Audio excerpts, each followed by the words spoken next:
By the grace of अल्लाह हम पाकिस्तान में हर season को एंजॉय करते हैं। गर्मी हो या सर्दी, स्प्रिंग हो या ऑटम, हर मौसम अपने साथ एक खूबसूरत चेंज और ट्रांजिशन लेकर आता है। और अगर सीज़न के स्टार्ट में ही हम खुद को और अपने घर को इस सीज़न के अकॉर्डिंग सेट कर लें और रेडी कर लें तो ना सिर्फ सीज़न का भरपूर इंजॉय कर पाते हैं, इनफैक्ट हम लेडीज़ की होम मेकिंग रूटीन भी पर्टिकुलर और स्ट्रेस फ्री रहती है। वैसे भी विंटर हमारे यहाँ श्रिंक होकर 2 से 3 माह का तो रह गया, लेकिन प्रेपरेशंस तो फिर भी करनी ही होती है। इस वीडियो के पार्ट 1 को आपका ढेर सारा प्यार और सपोर्ट के बाद और आपकी भरपूर फरमाइश पर विंटर प्रेपरेशंस का पार्ट 2 आज लेकर today I am gonna share with you. Part 1 का लिंक मैं कमेंट सेक्शन में पिन कर दूंगी। So let's get started. अस्सलाम वालेकुम एवरीबॉडी एंड वेलकम बैक। सबसे पहले तो घर में हर फैमिली मेंबर के यूज़ में आने वाले टॉवल पूरा विंटर धूप लेस इंटेंस और कभी कभार अवेलेबल होने की वजह से ड्राई करने थोड़े मुश्किल ही रहते हैं। इसके लिए इनका मटेरियल विंटर में प्रेफरेबली इस तरह के कॉटन और पतले टॉवल की बजाय ज़रा सॉफ्ट फरी होने चाहिए ताकि पानी ज़्यादा और जल्दी एब्जॉर्ब करें। और दूसरी बात कि जैसे ही टॉवल हम यूज़ कर लें, घर के हर फैमिली मेंबर की ड्यूटी है कि जगह जगह ना रखें टॉवल, कभी तो कुर्सी पर, कभी सोफे पर, कभी वॉशरूम के अंदर ही फौरी तौर पर ड्राई होने के लिए तार पर डाल दें ताकि कम टाइम में और धूप ज़्यादा ना होने की सूरत में एटलीस्ट हवा फिर जाने से जल्दी ड्राई हो जाएं और एकदम ओडरलेस, ड्राई और क्लीन रहें। अब समर में इस तरह के पॉलीविनाइल और एंटी स्किडिंग मटेरियल के डोर मैट्स बेस्ट रहते हैं, बट विंटर में इस तरह के सॉफ्ट, फरी और कोजी डोर मैट्स मैं यूज़ करना प्रेफर करती हूँ क्योंकि एक तो इनकी अपेरेंट लुक्स बहुत नाइस और विंटर का फील देती हैं, दूसरा काफ़ी टाइम तक इनको वॉश और क्लीन नहीं करना पड़ता। बस एक ड्रॉबैक है इनका, वो ये कि अगर ज़्यादा यूज़ में आए ना ये, या किसी और वजह से ये गीले हो जाएं तो ड्राई करना थोड़ा मुश्किल लग रहा होता है, जिसके लिए मैं फिर इनको वीक में एक दफ़ा बाहर ज़रूर हैंग कर देती हूँ ताकि ये ड्राई भी रहें और वेट होने की वजह से इनके अंदर कोई स्मेल भी ना रहे। हीटर चाहे गैस पर चलने वाले हों या इलेक्ट्रिक, इनको भी हम सीज़न में यूज़ करते हैं, तो इससे पहले इनकी वर्किंग एबिलिटी और इनके स्टेटस को एक दफ़ा चेक करना ज़रूरी हो जाता है क्योंकि काफ़ी माह तक नॉन वर्किंग होने की वजह से ये आउट ऑफ ऑर्डर भी हो सकते हैं। फायर प्लेसेस के बर्नर्स को चेक कर लेती हूँ और अगर गैस अवेलेबल ना हो तो सेकेंड ऑप्शन में ये इलेक्ट्रिक हीटर्स ही होते हैं। इनको निकाल कर साफ़ करके और इनको ऑन ऑफ करके भी चेक करना, इनको रेडी टू यूज़ करना भी विंटर की प्रेपरेशंस का एक इम्पॉर्टेंट टास्क होता है। घर में यूज़ होने वाले हर तरह के छोटे बड़े कुशन्स, चाहे वो ड्राइंग रूम के सोफ़ाज़ के लिए हों या फिर लिविंग रूम के, एंड इवन बेडरूम में भी यूज़ होने वाले जितने भी कुशन्स हैं ना, वो गर्मियों में तो कॉटन और फ्लोरल कुशन होते हैं जो यूज़ होते हैं, लेकिन सर्दियों में मैं इनको वेलवेट, जैकार्ड या फिर फर वाले कुशन से रिप्लेस कर देती हूँ ताकि एक कोजी सी फील आए और रूम में भी एकदम चेंज आ जाता है, जो बहुत अच्छा लगता है। इसके अलावा जितने हमारे पिलोज़ होते हैं ना, गोल पिलो, गोल तकिए जिनको बोलते हैं, उनको भी मैं वेलवेट के कुशन से रिप्लेस कर देती हूँ ताकि कोजी सी लुकाए बैठें तेक लगाकर तो बहुत अच्छा लगे। जितने भी रग्स होते हैं उनके भी मटेरियल इसी तरह के कोजी और फरी ही प्रेफर कर रही होती हूँ, और जितनी भी हमारे रनर्स यूज़ होते हैं ना टेबल्स के ऊपर, उनको भी मैं कॉटन या नेट मटेरियल से रिप्लेस करके इस तरह के जैकार्ड या वेलवेट के रनर्स यूज़ कर लेती हूँ, तो बहुत ही ज़बरदस्त चेंज आता है जो रियली एक वार्म फील देता है।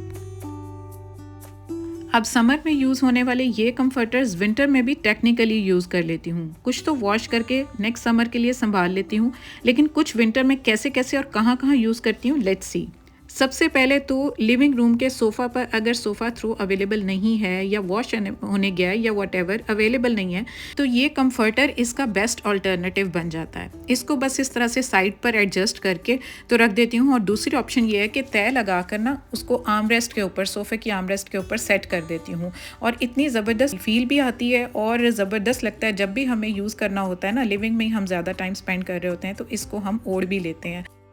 विंटर में यूज़ होने वाली क्विल्ट्स और रज़ाइयों का स्टफ़ भी बहुत मैटर करता है हमारे कोज़ी होने के लिए और वार्म रहने के लिए। तो इस तरह की फ़र वाली और पलच्छी की या वेलवेट की रज़ाइयाँ मैं प्रेफर करती हूँ जो बहुत ही कोज़ी फील देती हैं। और दिसंबर जनवरी में जब ठंड थोड़ी ज़्यादा हो जाती है तो फिर ये खाली काम नहीं करती। इसके साथ जो समर में यूज़ होने वाले बेड स्प्रेड्स होते हैं ना, वो बहुत काम करते हैं। उसकी लेयर एक नीचे करके तो ऊपर क्विल्ट रख के तो फिर मैं इसको ही डबल लेयर कर लेती हूँ, तो बहुत ही कोज़ी हो जाता है और वार्म रहती है एकदम, और किसी किस्म की कोई और चीज़ की ज़रूरत नहीं रहती, क्योंकि रात को तो हमने हीटर लगाने नहीं होते हैं।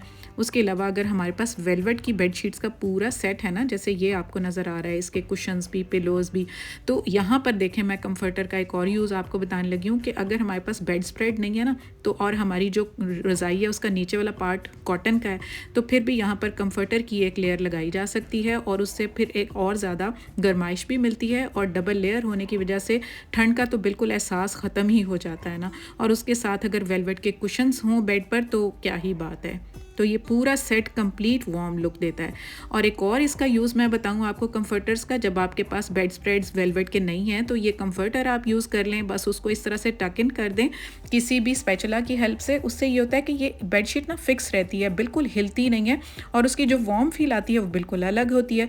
उसके अलावा साइड पर इस तरह के जो मैट होते हैं ना, वो भी फरी और कोजी मैट्स मैं बेड की साइड्स पर बिछा देती हूँ, तो चाहे शूज़ के बिना भी चले ना, तो ठंड का एहसास तो बिल्कुल नहीं होता। लिविंग रूम में जहाँ ज़्यादा टाइम स्पेंड होता है, सोफ़े ये एक साइड पर बास्केट रख देती हूँ, जिसमें सोफ़ा थ्रो, कंफर्टर, बच्चों की कैप या फिर ग्लव्स का एक एक पेयर ज़रूर रख देती हूँ, ताकि जब भी ज़्यादा ठंड का एहसास हो तो फ़ौरन अवेलेबल रहें।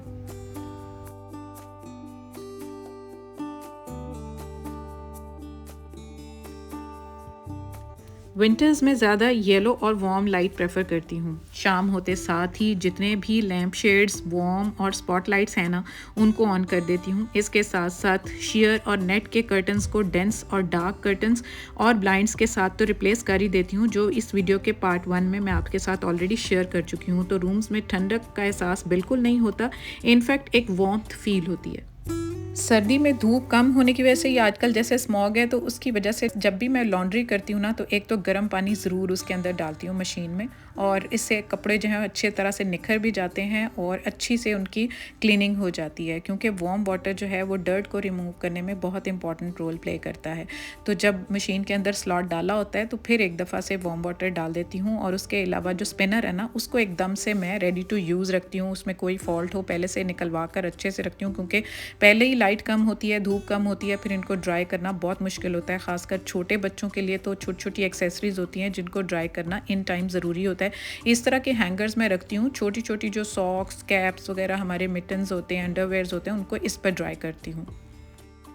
डिस्पेंसर से ठंडा पानी तो यूज़ में नहीं आता, लेकिन इसका हीट मोड ज़रूर ऑन रखती हूँ, ताकि गर्म पानी की जब भी ज़रूरत हो तो मुश्किल पेश ना आए। और अगर नहीं तो इस तरह की जो इलेक्ट्रिक केटल है उसको बिल्कुल स्टैंड बाय रखती हूँ। जब भी कभी कॉफ़ी वगैरह बनाने के लिए या किसी भी चीज़ के लिए गर्म पानी की ज़रूरत होती है ना, तो ये इन टाइम वर्किंग होता है, और इसको बिल्कुल काउंटर टॉप के ऊपर रख देती हूँ, ताकि किसी किस्म की कोई भी मुश्किल ना आए, कैबिनेट से ना निकालनी पड़े, और हमारे गर्म पानी हमें जब भी ज़रूरत हो वो एकदम से अवेलेबल हो जाए। सुबह सुबह मॉर्निंग ड्रिंक में भी गर्म पानी यूज़ करना होता है, तो इलेक्ट्रिक केटल विंटर में बहुत इंपॉर्टेंट है। इलेक्ट्रिक केटल का एक और इम्पॉर्टेंट रोल आपके साथ शेयर करती हूँ, वो ये कि काउंटर टॉप पर ना इस तरह का कॉफ़ी कॉर्नर भी मैं सेट कर देती हूँ। बस एक ट्रे के अंदर कोई भी अच्छा सा रनर सेट करके, और उसके अंदर जितनी भी कॉफ़ी हैं डिफरेंट टाइप की, उनको भी एक जगह पर रख कर ऑर्गेनाइज़ करके, शुगर पॉट रख के, उसके अलावा जो कॉफ़ी बीटर है उसको भी रख देती हूँ, और थोड़ा सा डेकोर कर देती हूँ। तो मेरा एक काउंटर टॉप के ऊपर किचन में ज़बरदस्त किस्म का कॉफ़ी कॉर्नर रेडी हो जाता है। जिसका दिल करता है इसको यूज़ कर लेता है, गर्म पानी वहीं पर खड़े खड़े किया और कॉफ़ी बना ली।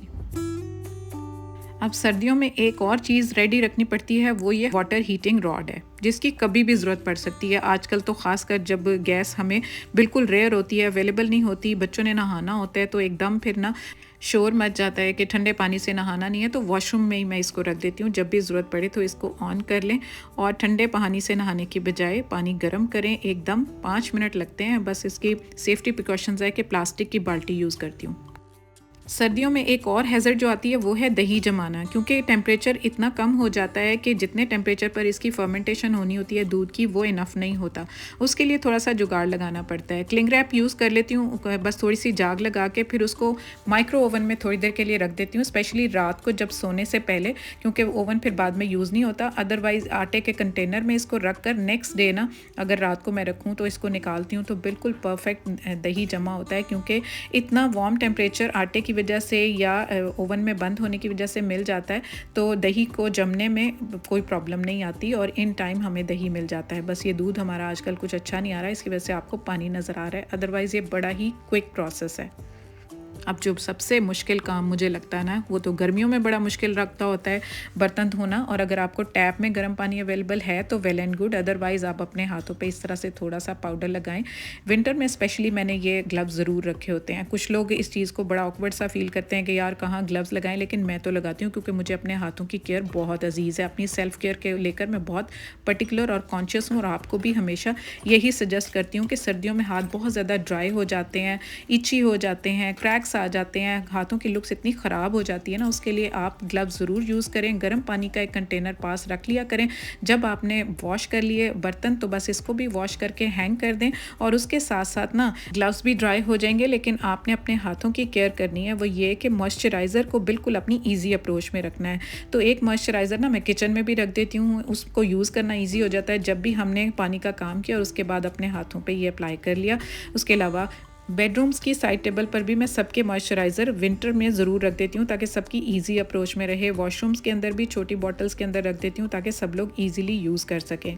उसके बाद ना जो दूसरी प्रॉब्लम आती है वो हमारे पैरों का ड्राई हो जाना, हमारी क्रैक्ड हील्स हो जाना, वो बहुत होता है मसला। तो उसके लिए पैर वॉश करके ना रात को इस तरह से कोई भी फाइलर लेकर, स्क्रबर लेकर, जो भी आपके पास मौजूद है ना, तो बस आप उसको अच्छे से रब कर लें। और उसके बाद ना आप कोई भी चीज़ इनमें से आपके पास अवेलेबल है ना, पेट्रोलियम जेली है तो भी ठीक है, अगर वेज़लिन है तो भी ठीक है, लेकिन जो मैं पिछले साल से यूज़ कर रही हूँ ना बेस्ट आइटम, वो ये है हील रिपेयर बाम। ये ऑर्गेनिक ब्लूम का हील रिपेयर बाम है जो बहुत ही ज़्यादा इफ़ेक्टिव है क्रैक्ड और फटी हुई एड़ियों के लिए। एक जादू का काम करता है। बस आपने अपने पैर साफ़ करने के बाद उसको अच्छे से अप्लाई करना है अपने एड़ियों के एरिया पर, और रात को सोने से पहले ना जितना भी 5 से 10 मिनट मसाज हो जाए ना, वो बहुत अच्छा होगा। जितना आप अच्छे से मसाज करेंगे ना अपनी हील एरिया पर, अपने ऊपर के पैर के एरिया पर आप अच्छे से मसाज कर देंगे तो बिल्कुल आप देखना कि मैजिक हो जाएगा। एक हफ्ते के अंदर आपको इसका फ़र्क नज़र आएगा। और उसके बाद आपने खुले जूते नहीं पहनने सर्दी में। आपने क्या करना है, इस तरह से पहले आपने सॉक्स चढ़ानी है। सॉक्स पहनने के बाद ना फिर आप बिल्कुल अपने पैरों को कोज़ी और वार्म रखेंगे और आपको कोई क्रैक हील नहीं होंगी। और इस तरह के जूते आप प्रेफर करें जिनके अंदर पैर अच्छे से हो जाए, या इस तरह के म्यूज़ यूज़ करें जो आपके पैरों को एक साइड से बंद रखें और पहनना भी ईजी हो जाए। नेक्स्ट जो चीज़ आती है ना हमारी, कि हम ना बहुत ज़्यादा स्किन हमारी ड्राई हो जाती है, पूरी बॉडी की हो या चेहरे की हो, तो उसके लिए ना ये ऑर्गेनिक ब्लूम का स्किन एंड बॉडी बटर बहुत ही मैजिक का रोल प्ले करता है। इसको भी मैं लास्ट ईयर से यूज़ कर रही हूँ। तो ये बॉडी बटर जो है ना हमारे पूरे बॉडी पर जहाँ पर भी हम इसको अप्लाई करें, चाहे हम अपने हाथों पे, पैरों पे, बाजुओं पे, अपने चेहरे पर, इसमें शामिल शिया बटर और कोको बटर आपकी बॉडी को एकदम डीपली नरिश और मॉइस्चराइज कर देते हैं। स्किन को नेचुरल मॉइस्चर मिलता है और इसको सॉफ्ट, स्मूथ और ग्लोई बना देते हैं। इसकी प्राइस 1250 है, लेकिन 11 की सेल ऑन है तो वो आपको 950 में मिल जाएगा। नेक्स्ट इंपॉर्टेंट चीज़ है हमारे होंठ जो कि बिल्कुल क्रैक्ड हो जाते हैं। अगर इस तरह के पिंक होंठ आपको चाहिए तो आप वेज़लिन के अलावा ये लिप बाम यूज़ करें। ऑर्गेनिक ब्लूम का लिप बाम ये बहुत इफेक्टिव है। लिप्स पर अप्लाई करके हल्का सा आप रब कर दें तो आपका इस लिप्स जो है बिल्कुल सॉफ्ट और ग्लोई हो जाएंगे। इसकी प्राइस 550 रुपीज़ है जो कि 11 की सेल्स में 300 प्लस में आपको मिल जाएंगे। तो आज ही इसको ऑर्डर करें और अपने लिप्स को एकदम सॉफ्ट लुक दे दें। सेल के बाद ऑर्डर करेंगे तो वुमेनिया 10 का कोड यूज़ करके 10% डिस्काउंट आप इन पर अवेल कर सकते हैं। So this was all about today's content. If you have suggestions and queries, do share with me in the comment section, and yes, subscribe Womania ATF and don't forget to like and share this video. See you all soon. Until then, happy organizing from Womania ATF. Lots of love. Allah Hafiz and bye-bye.